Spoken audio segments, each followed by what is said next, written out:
Businesses at work. Remember how we can use a budget to help us make our spending and saving decisions?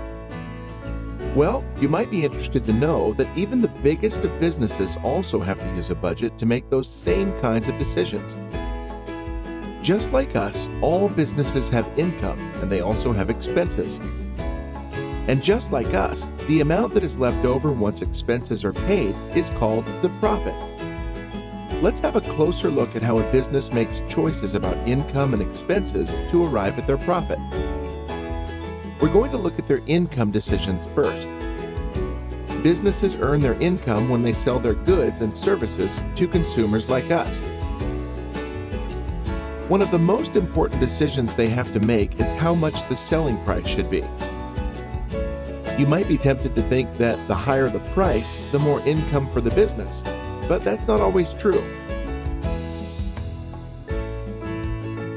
The most important expense is usually the cost of making or providing the good or service. The cost of making a product is going to depend on how something is made. When people are used to make products, we call them human resources. But if tools and machines are used to make goods, then we call those capital resources. Most goods are made by a combination of people and machines.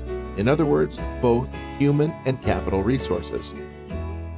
Sometimes a business will make a decision to make thousands of goods all at the same time.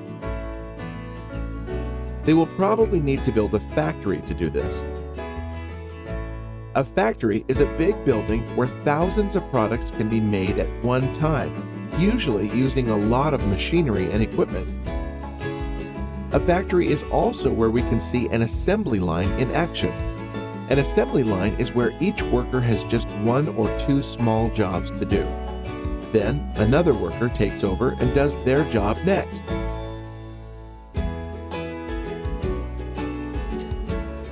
Some factories make cars, and only cars, because that is what they are good at. Factories and businesses are not the only ones that specialize in a certain kind of business. Countries can also specialize in products because they're good at making them.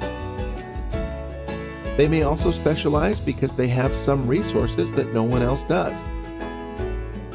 Canada sells a great deal of lumber because they have a lot of trees that are needed to make these wood products. Japan is known for their electronics because they have a lot of workers with the skills needed to make them.